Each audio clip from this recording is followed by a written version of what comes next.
জিনার মধ্যে নেকি, জিনা করবো না ছাড়বো? ছাড়বো, তার মানে ধরা আছে আপাতত, যাব না ওর কাছে, ঠিক না? জিনা হারাম করব না, চুরি হারাম করব না, ডাকাতি হারাম করব না, লুচ্চমি হারাম করব না, মদ গাঁজা হারাম খাইব না, সুদ ঘুষ হারাম খাবো না, যত অন্যায় আছে এই গুনার কাজগুলো করব না। এই প্রত্যেকটা গুনার মধ্যে নেকি আছে, একটু বুঝতে চেয়েছে, বোঝার খেয়াল করে।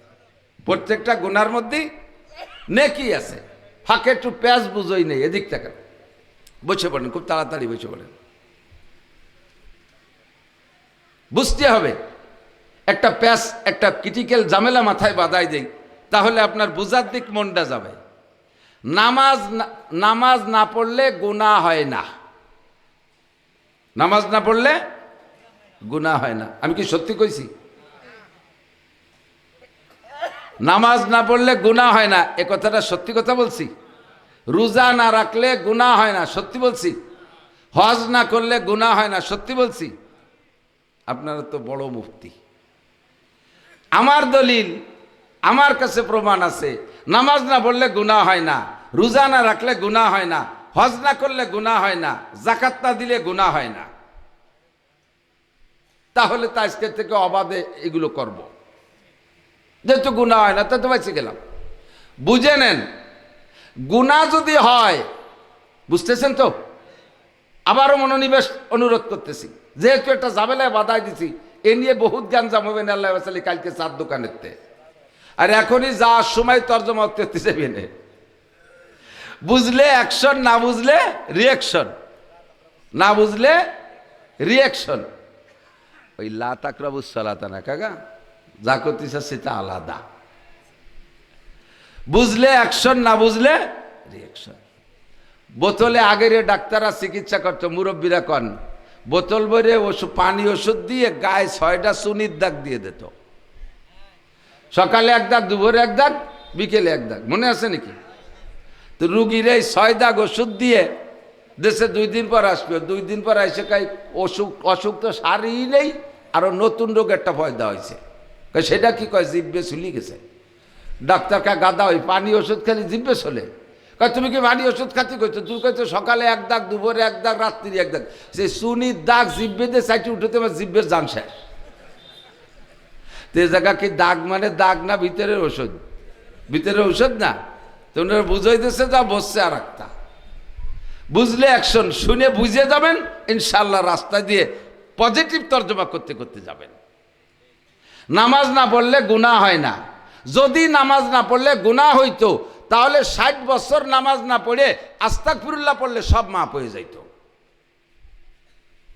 এবার যদি 60 বছর নামাজ না পড়ে আপনি মরার আগে আস্তাগফিরুল্লাহ পড়ে সব নামাজ মাফ করে রেস্টে চলে গেলেন, তা আমি বিটা 60 বছর পরে আমার কি ফজিলত? আমি কেন এই শীতকালে ওযু বানাই নামাজ পড়তে যাব? আমিও মরার আগে আস্তাগফিরুল্লাহ পড়ি দেব। এবার বসছেন, তাহলে কি হয়? নামাজ না পড়লি, নামাজ না পড়লে গুনাহ হয় না। নামাজ না পড়লে আপনার নামে একটা জাহান্নাম বরাদ্দ হয়। একটা গুনাহ হয় না নামাজ না পড়লে। কি হয়? আপনার এক ওয়াক্ত নামাজের জন্য 80 হুকবা জাহান্নাম বরাদ্দ হয়। 80 হুকবায় কত বছর? 200 কোটি, আরো 30 কোটি, আরো 40 লক্ষ বছর। 230 কোটি 40 লক্ষ বছর করে এক ওয়াক্ত নামাজের জন্য আপনার নামে জাহান্নাম বরাদ্দ হয়। আপনার নামাজ না পড়লে গুনাহ হয় না। যদি গুনাহ হইতো, তাহলে নামাজ না পড়ে আস্তাগফিরুল্লাহ কইলে সব নামাজ মাফ হয়ে যাইত।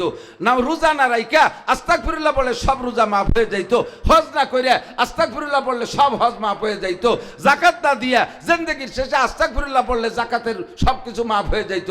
নো, আপনার জিন্দেগীর শেষ পর্যন্ত নামাজ পড়েন নাই, নামাজ দেওয়া লাগবে। রোজা রাখেন নাই, রোজা দেওয়া লাগবে। হজ ফরজ হয়েছে, করেন নাই, হজ জমা দেওয়া লাগবে। যাকাত ফরজ হয়েছে, দেন নাই, যাকাত দেওয়া লাগবে। এটা আস্তাগফিরুল্লাহ ক্ষমা হবে না।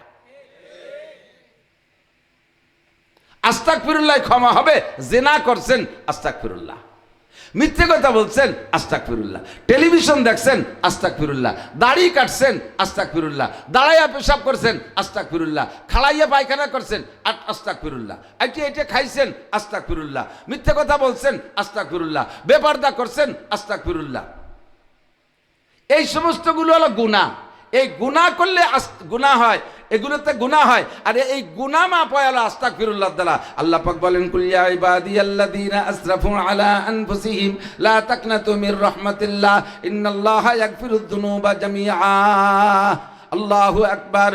ইউদাফ লাহুল আযাবু ইয়াওমাল কিয়ামাতি ওয়া ইয়াকলুদ ফীহি মুহানা ইল্লা মান তাবা ওয়া আমানা। আবার ইল্লা মান তাবা ওয়া আমানা ওয়া আমিলা আমালান সালিহা ফাউলাইকা ইউবাদদিলুল্লাহু সাইয়্যাতিহিম হাসানাত। একটু জোরে বলেন সুবহানাল্লাহ। সারা জিন্দেগি ভরে যত গুনাহ করবেন, এই গুনার পরে আপনি আস্তাগফিরুল্লাহ পড়বেন।